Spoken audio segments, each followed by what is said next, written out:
Hello everyone, I am Priyanshu sir, your maths teacher. हम लोग आज थर्ड लेक्चर में हैं सेट के। इससे पहले हम लोगों ने इंट्रोडक्शन लेक्चर देखा है, इंट्रोडक्शन,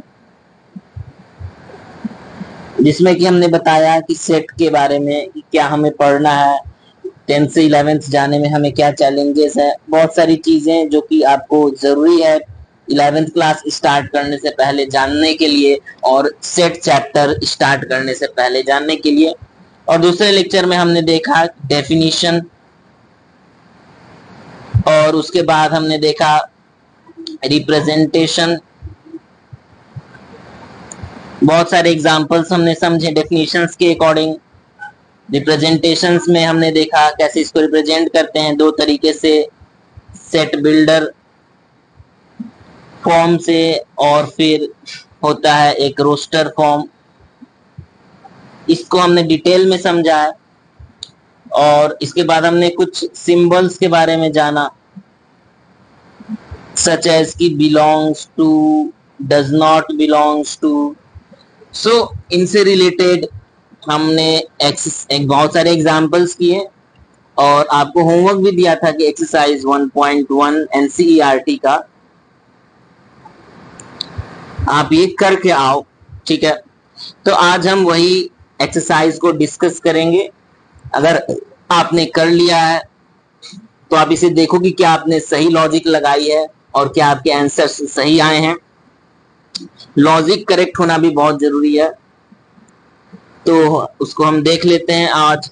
और अगर आप नहीं किए हो तो जैसे मैं क्वेश्चन कह रहा हूँ, पढ़ रहा हूँ, तो उस पर आप अपना माइंड लगाओ और क्वेश्चंस करो, पॉज करो वीडियो को, क्वेश्चंस करो और फिर चेक करो कि क्या आप सही कर रहे हो। या आप अभी इसको मैं जब बता रहा हूँ उससे पहले आप एक बार क्वेश्चन को कर डालो, इस एक्सरसाइज के क्वेश्चंस को कर डालो।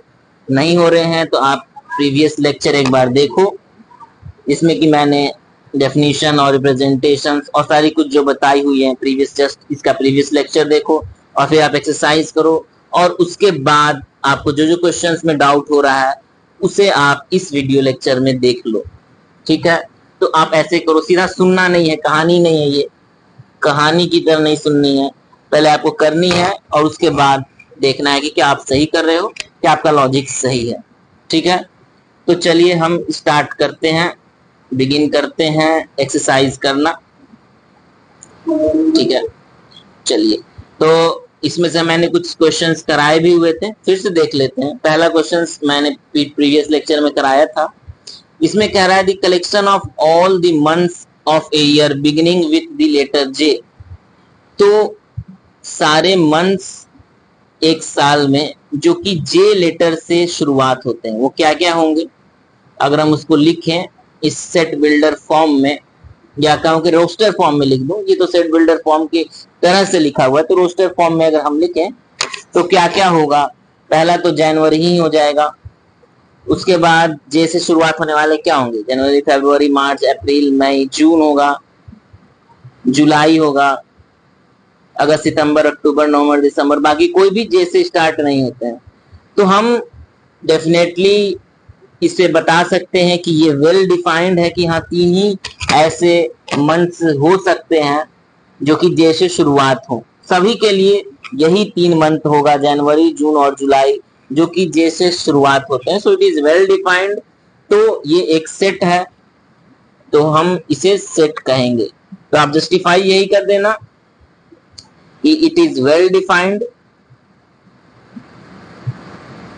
वेल डिफाइंड है कि नहीं। वेल डिफाइंड क्यों है, because for everyone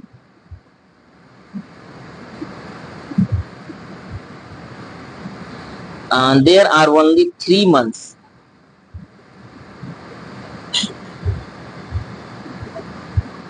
Month January, June, July, starting with J.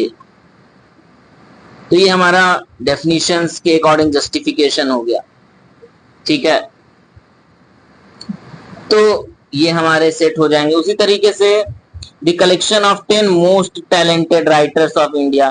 तो ये मैं कहूंगा कि ये क्या है कि सेट नहीं है, क्योंकि डिफरेंट लोगों के लिए डिफरेंट हो सकते हैं मोस्ट टैलेंटेड राइटर्स। ठीक, तो इसी तरीके से आप लिख दोगे for different people 10 most talented writers can be different, so it is not well defined, so it is not a set. Again, a team of 11 best cricket batsmen, so it is also not a set. Same logic that कि जो 11 best cricket batsman है वो different persons के लिए different होंगे। जब हम देखते हैं कि बहुत सारे जो स्पेशलिस्ट होते हैं या फॉर्मर क्रिकेटर्स होते हैं, वे एक लिस्ट बनाते हैं एक ईयर में कि हाँ ये हमारे 10 बेस्ट हैं, इस 10 या 11 बेस्ट प्लेयर्स हैं फॉर दिस वर्ल्ड कप और एनीथिंग लाइक दैट। तो सभी जो बनाते हैं वो आप देखते हो कि डिफरेंट होते हैं, किसी का सेम नहीं होता है। ठीक है, सबके लिए डिफरेंट हो सकता है team, so it is not a set.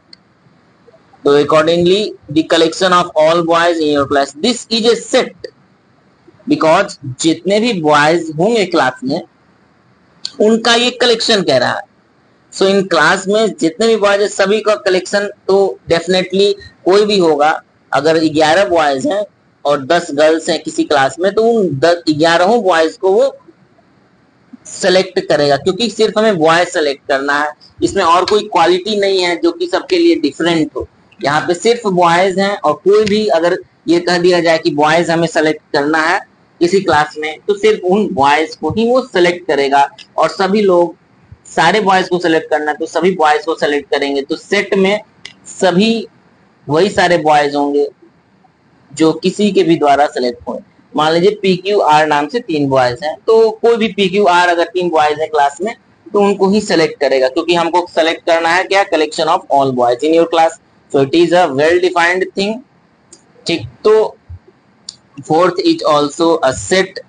इसके बाद फिफ्थ देखते हैं, the collection of all natural numbers less than 100।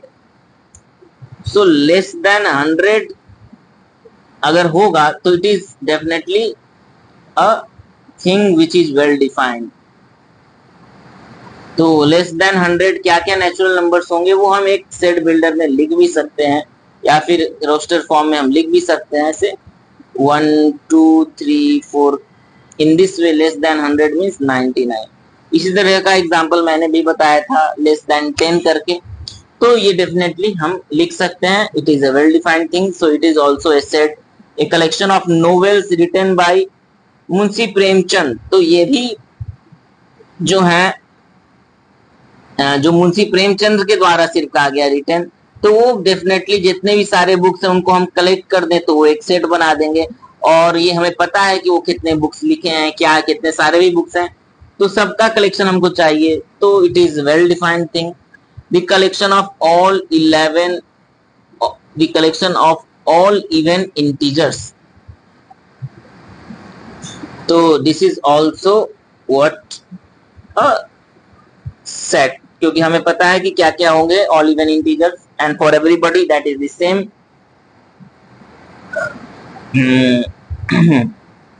ठीक है,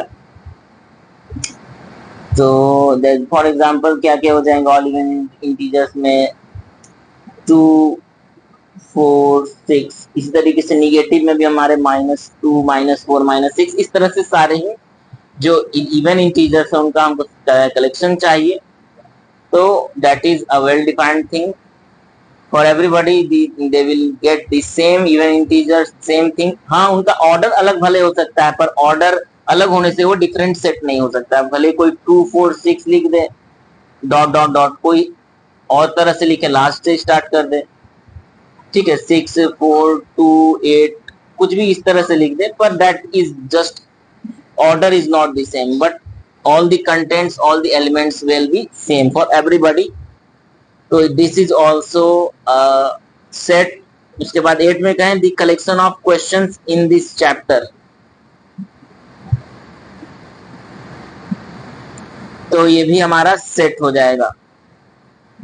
जितने भी क्वेश्चंस हैं इस चैप्टर में उनका कलेक्शन तो सेट होगा। डेफिनेटली हम देख सकते हैं कि इसमें कितने क्वेश्चंस हैं इस चैप्टर में, और उनका कलेक्शन एक हमको सेट ही दे देगा।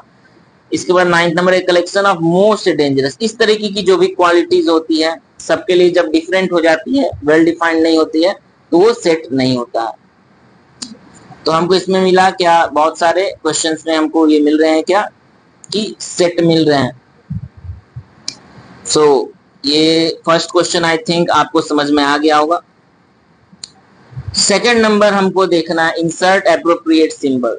जो ये वाली सिंबल है ये कहता है कि बिलोंग्स टू, मतलब क्या कि अगर हमारा इनमें से 1 2 3 4 5 6 में से जो जो भी एलिमेंट इस ए में बिलोंग कर रहे होंगे उनके लिए हम ये सिंबल यूज करेंगे। जैसे कि 1 जो है वो बिलोंग करता है सेट ए में, ठीक है, 1 है इसमें तो इसको बिलोंग्स टू कहते हैं। जो भी इसमें एलिमेंट रहेगा उसको हम ऐसे कर सकते हैं 1 belongs to a set A, मतलब 1 जो है इस सेट का एलिमेंट है। सो उसी तरीके से यहाँ पे सिंबल हम दे देते हैं, तो 5 बिलोंग्स टू सेट ए, क्योंकि 5 है। 8 डज नॉट बिलोंग टू हो जाएगा, जो नहीं है उसमें उसको डज नॉट बिलोंग टू वाला ये वाला सिंबल डाल देंगे। 0 क्या है इसमें, नहीं है, 0 इसमें नहीं, इसको क्लीन कर देते हैं, 0 इसमें नहीं है तो 0 डज नॉट बिलोंग हो जाएगा। 4 बिलोंग हो जाएगा, 4 है क्योंकि। 2 भी belongs to, 10 does not belong, तो ऐसे इसको कर देंगे। अब यहाँ पे बोला है कि हमें इसको रजिस्टर फॉर्म में लिखना है। आप ऐसा करो कि क्वेश्चंस करते जाओ, उसके बाद आप इसको चेक करो, लॉजिक को चेक करो, चीजों को चेक करो, ठीक है। तो थर्ड क्वेश्चन क्या कर रहा है कि write the following set in the roster form. यहाँ पे सेट बिल्डर फॉर्म में गिवन है तो इसको रोस्टर फॉर्म में लिखना है। क्या करा है, a is equal to X such that, ये जो डबल डॉट है इसको सच दैट पढ़ते हैं, x इज एन इंटीजर, और वो x कहां से कहां है, -3 से लेकर के 7 पे, और -3 इसमें है, इक्वल टू लिखा है यहाँ, इसका मतलब कि -3 को हमको लेना है, तो -3 से लेकर के 7 पे, यहाँ पे इक्वल टू नहीं है, मतलब 7 को नहीं लेना है, जस्ट 7 से छोटा हमको इंटीजर लेना है। तो क्या क्या हो जाएगा, a में हमारा हो जाएगा -3, -3 से बड़ा क्या होगा, फिर -2 होगा, -3 -2 -1, 0 भी इंटीजर है, फिर 1 2 3 4 5 और 6, इतने सारे इसमें एलिमेंट होंगे। ऐसे हम इसको रोस्टर फॉर्म में लिख देंगे, ठीक है। सेकंड क्या करा, x is a natural number less than 6, तो नेचुरल नंबर हमारा 1 से स्टार्ट होता है। बी में हमारा क्या हो जाएगा, 1 2 3 4 और 5, ठीक। सी क्वेश्चन क्या कह रहा, x such that x is a 2-digit natural number such that the sum of its digit is 8, जो डिजिट के सम हो वो 8 हो जाए, ओके। तो सी क्या कह रहा है, 2 डिजिट हमको चाहिए नेचुरल नंबर जिनमें की सम ऑफ जो डिजिट्स हैं वो 8 बन जाए। अगर हमको 2 डिजिट चाहिए तो हम 10 या 10 के बाद से देखेंगे, तो 10 हमको 0 + 1, 0 + 1 हमको 1 देगा, 8 नहीं देगा, इसीलिए 10 नहीं लेंगे। 11 भी हम नहीं लेंगे, 1 + 1 2 होगा, 12 भी नहीं लेंगे, 13 हो जाएगा। तो हम क्या लेंगे, 17 ले लेंगे, 1 + 7 हमको 18, 8 दे देगा। हमको क्या करा है, 2 डिजिट नेचुरल नंबर लेना है जिसका कि सम 8 हो जाए। तो पहला तो 1 से 9 लेंगे नहीं, 10 के बाद ही लेंगे, तो 10 से लेकर हम 16 तक ले नहीं पाएंगे क्योंकि उसका सम हमको 8 से कम देगा, बस 8 देना चाहिए, तो 17 हो जाएगा, 1 + 7 8 हो जाएगा। उसके बाद 22 से क्या लेंगे, 26 लेना पड़ेगा, ठीक है, 2 + 6 8। उसके बाद हमको क्या लेना पड़ेगा, 35 लेना पड़ेगा, 3 + 5 8, फिर 44, फिर 550 वाले से 53, फिर 62 एंड 71, फिर उसके बाद 80 और 90 वाला से हम कुछ भी नहीं ले सकते क्योंकि 90 जैसे ही लेंगे 91 92 वो 9 और 9 से बढ़ा दे देगा, तो हम बस इतना ले सकते हैं सी में। तो आई होप ये वाला आपको समझ में आ गया होगा। हमको सम बस 8 चाहिए और 2 डिजिट नंबर चाहिए थे, ठीक है। अब इसके बाद हम लोग क्वेश्चन नंबर 4 करते हैं। 4 में क्या कह रहा है, dx is a prime number which is divisor of 60, ठीक है। हमें प्राइम नंबर चाहिए जो कि 60 का डिवाइजर हो। तो 60 के क्या क्या डिवाइजर्स होंगे वो हमको लिखना रहेगा, लेकिन वो बस हमको प्राइम नंबर्स देखने हैं, ठीक। तो 60 के डिवाइजर्स क्या क्या होंगे पहले वो हम देख ले। 1 होगा, 2 होगा, 3 हो जाएगा, और जो जो इसको डिवाइड कर दे वही इसके डिवाइजर्स होते हैं। और क्या होगा, क्या ये 4 से डिवाइड हो जाएंगे? हाँ, 4 से भी हो जाएगा, 5 से भी हो जाएगा, 6 से भी हो जाएगा। और तो हम इस तरह से इसको देख तो सकते हैं, और भी तरीका है हमको देखने का, सीधा इसका प्राइम फैक्टराइजेशन कर दे तो वहां से भी हम इसको देख सकते हैं। अदरवाइज ये भी तरीका ऐसे देखते चले, 6 7 से नहीं होगा, 8 से क्या होगा? नहीं होगा, 9 से नहीं, 10 से हो जाएगा, 11 से नहीं, 12, उसके बाद 13 14 15 16 ऐसे नहीं हो पाएगा, 15 से हो जाएगा ना, सॉरी, 17 18 20 से होगा, फिर उसके बाद। तो ये तो हम सारे वैसे देखते चले जा रहे हैं ऑल डिवाइजर्स, लेकिन हमें प्राइम डिवाइजर्स भी सिर्फ देखना है, प्राइम नंबर्स। तो हमको इसका अगर हम प्राइम फैक्टराइजेशन कर दे तो हम आसानी से देख सकते हैं, तो हम वही काम कर लेते हैं। ऐसे करने से हमें थोड़ा सा लंबा पड़ेगा चीज, तो हम क्या कर लेंगे, प्राइम फैक्टराइजेशन कर लेंगे।